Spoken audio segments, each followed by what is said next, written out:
체절압력 시험을 한번 해보죠. 체절압력 시험.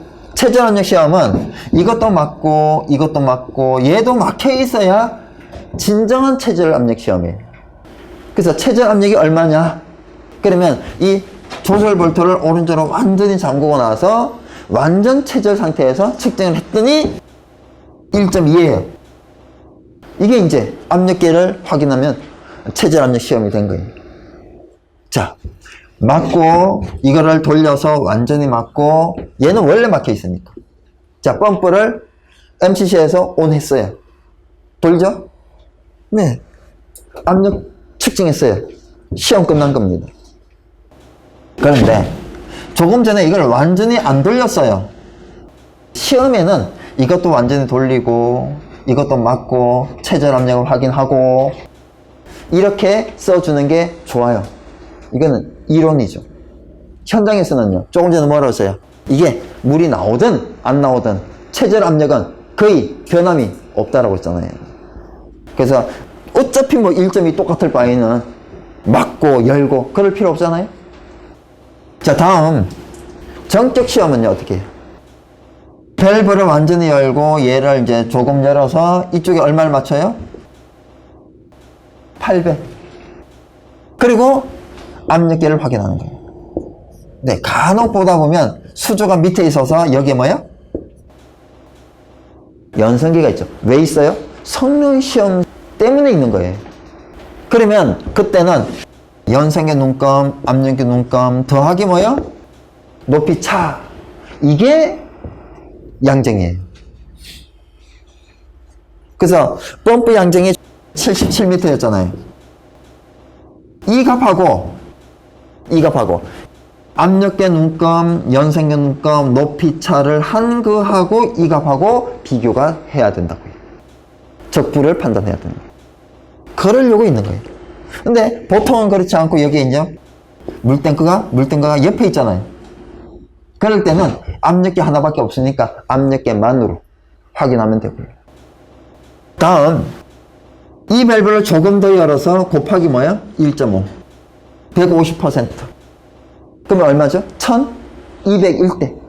그죠? 201대 또 압력을 측정하는 거예요. 그래서 지금 이 시험이 펌프 시험을 다 한 거고요. 한번 보죠. 1번 소화 펌프 2차측 개폐 밸브 및 순환 배관 상의 릴리프 밸브 폐쇄. 동력 제어반 즉 MCC에서 소화 펌프를 수동 기동, 셀렉터 스위치를 수동으로 두고 ON 눌러요. 그러면 토출량이 0인 체절 운전이 되는 거죠. 자, 3번 체절 운전 즉 토출량 0인 상태가 됐어요. 전격 토출 압력의 140% 이하 여부를, 이제 화재 안전 기준은 그렇게 써 있죠. 전격 토출 압력의 140%를 초과하지 않을 것.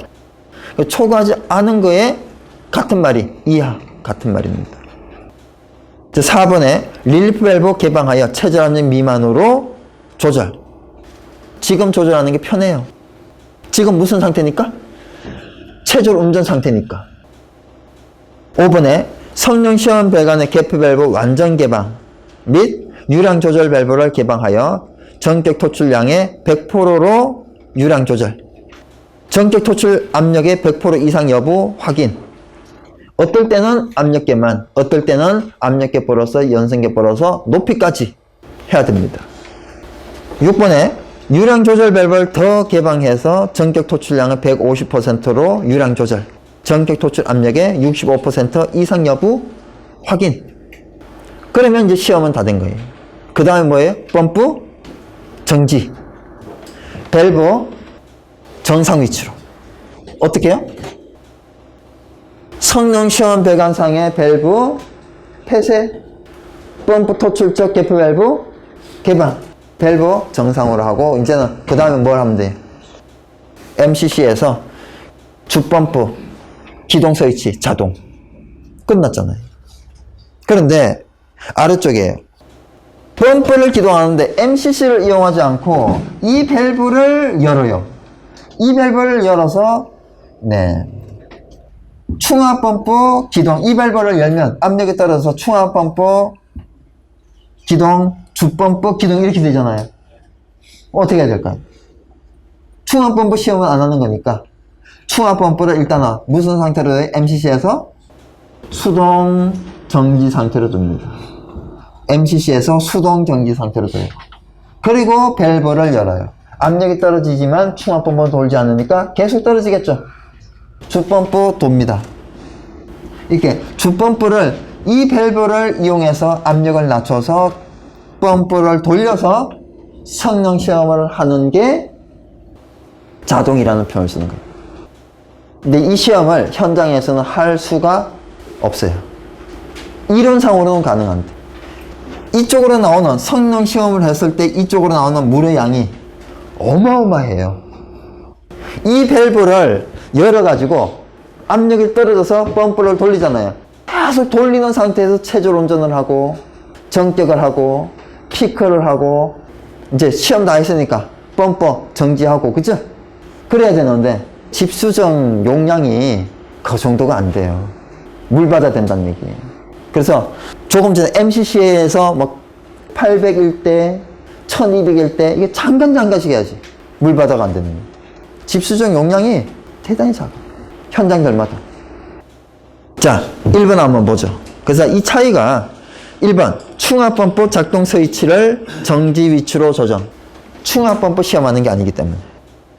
두 번째, 소화펌프 2차 측의 개폐 밸브의 순환 배관사 릴 밸브 완전 폐쇄. 그리고 기동용 소화 개폐 장치에서 배수 밸브를 개방하여 소화펌프를 자동 기동 후 배수 밸브 폐쇄. 이게 밸브를 열어서 자동 기동을 했어요. 그 다음에 밸브를 폐쇄했어요. 밸브를 폐쇄. 그러면 압력이 다시 올라가면 펌프가 자동 정지하지 않냐? 안 해요. 밸브를 막았잖아요. 펌프는 돌지만 압력이 올라가야 안 올라가요? 안 올라가죠. 막혀 있으니까. 펌프는 지금 돌고 있는 상태예요. 자, 얘는요. MCC에서 수동 정지 상태예요. 돌지 않습니다. 그러면 압력 올리지 못하죠? 막혀 있으니까 펌프는 돌지만 압력 올리지 못하죠? 위쪽에 압력이 어떻게 형성이 돼요? 그죠? 예. 그래서 한번 압력을 낮추고 압력 스위치 접점에 붙고 다시 막아도 압력은 다시 올라가지 않는 이유는 이 막혀 있고 펌프는 충압 펌프는 수동 정지 상태고. 자, 그러면 지금 무슨 압이 걸려요? 최저 압력이 걸리죠. 그래서 압력 확인하고 그 다음에 밸브 열고 밸브 조금 열어서 800 맞추고 확인하려고 하는데 물바다가 되는 거예요. 현장이 그렇다는 얘기예요. 이론상으로는 지금 계속 진행을 할게요. 물바다 됐지만 확인했어요. 그 다음에 뭐예요? 밸브를 더 열어서 1200 맞추고 다시 확인해요. 다 됐죠? 이제 어떻게 해요? MCC에서 펌프 수동 정지 주펌프. 그래서 수동 정지 수동 정지. 그 다음에 뭐예요? 밸브 원 상태. 그 다음에 충압 펌프를 먼저 기동해야 되겠죠. 그래서 MCC에서 충압 펌프 자동. 그러면 계속 돌다가 정지하죠. 주펌프 자동 위치로. 주펌프는 옛날에는 그래요. 한 번 돌고 돌았어요. 압력이 올라가면 다시 정지해요. 근데 요즘은 법이 생겼죠. 주펌프는 기동했을 때 정지는 자동 정지에 수동 정지에 수동 정지예요. 그렇기 때문에 주펌프를 한번 돌리고 나서 위쪽에 압력이 밸브 하늘이 열려 있어서 압력이 채워져도 펌프는 자동 정지하지 않아요. 요즘은. 자, 한번 읽어보죠. 1번 충압 펌프 작동 스위치를 정지 위치로. 그리고 순환 배관상에 릴표하고 2차 측 밸브를 폐쇄해요. 그리고 펌프를 기동하는데 압력 챔버에서 하는 거예요. 배수 밸브를 열어서. 그리고 체절 운전 시 압력을 이제 확인하는 거예요. 그리고 릴리표를 어떻게 해요? 다시 물 나올 때까지 열어두는 거예요. 물 나올 때까지. 압력을 보고서 체절 압력 미만이 될 때까지 이거 아니에요. 그냥 물 나오면 세팅된 거예요. 자, 이 물은 조금 나오는 게 좋아요? 많이 나오는 게 좋아요? 즉, 릴리프 밸브를 개방하여 체절 압력 미만으로 조정이 되면 물이 나온다고요. 순환 배관에서. 조금 나오는 게 좋을까요? 많이 나오는 게 좋을까요? 많이 나올수록 좋아요. 그러니까 조금 나올 때 스톱하지 말고요. 조절 볼트를 계속 더 열어요. 꼭지 빠지기 전까지 열라고요. 리리프 밸브는 이 배관은 무슨 배관이에요? 순환 배관이잖아요. 목적이 뭐예요? 최절 운전 시 수온 상승을 방지하잖아요. 그럼 수온이 상승이 되면 어떻게 돼요? 수온 상승이 되잖아요. 수온이 상승이 되죠? 그러면 우리가 여기 안에 액체가 수온이 상승되면 액체 중에 일부가 기체가 된다고요. 기체가 생긴다고요. 그러면 안에 있는 기체가 없던 게 생기고요. 생겼던 게 합쳐지고요. 생겼던 게 또 없어지기도 한다고요. 그래서 생기죠. 생겼던 게 합쳐지죠. 합쳐진 게 또 분리되죠. 또요. 생긴 게 없어지기도 하고. 그러면 여기 안에 기체의 변화는 여기 안에 결국은 뭐의 변화예요? 물의 변화죠. 물이 변해요. 물이 왔다 갔다 한다고요. 그럼 결국은 뭐예요? 물이 펌프 안에 치는 현상이 발생한다고. 펌프 안에 쳐요. 그럼 약한 뭐가? 임펠러가 손상이 발생해요. 그래서 이런 일이 반복이 되면 임펠러 교체해야 됩니다. 성능이 안 나오니까. 펌프 무슨 용이라고요? 펌프 보호용이에요. 보호를 조금 하는 게 좋을까요? 많이 하는 게 좋을까요? 많이 하는 게 좋죠. 조금 전에 수온 상승을 방지한다고요? 어떻게 수온 상승을 방지하죠? 이게 막혀 있을 때는 계속 도니까, 고여 있는 게 계속 도니까 수온이 상승하죠. 근데 물이 들어가죠? 이쪽으로 물이 배수가 되죠. 들어가죠? 배수가 되죠. 순행이잖아요.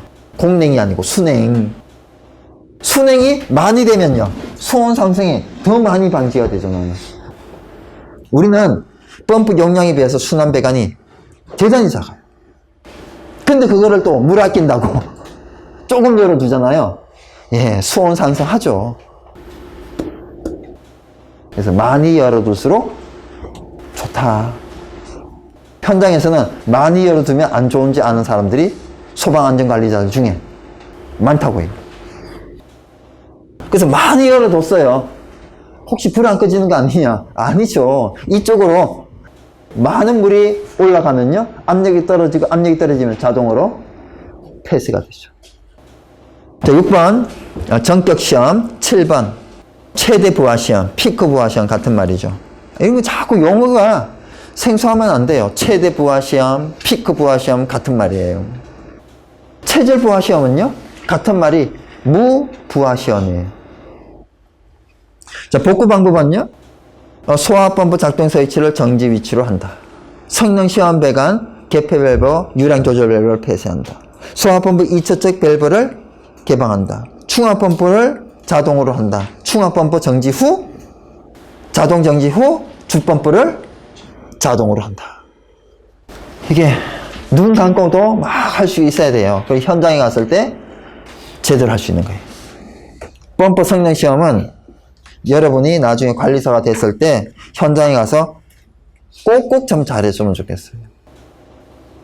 그 아래쪽에 무부하시험, 전격부하시험, 피크부하시험. 무부하는 최절부하시험, 전격부하시험, 피크부하는 최대부하시험 같은 말이라고 했어요.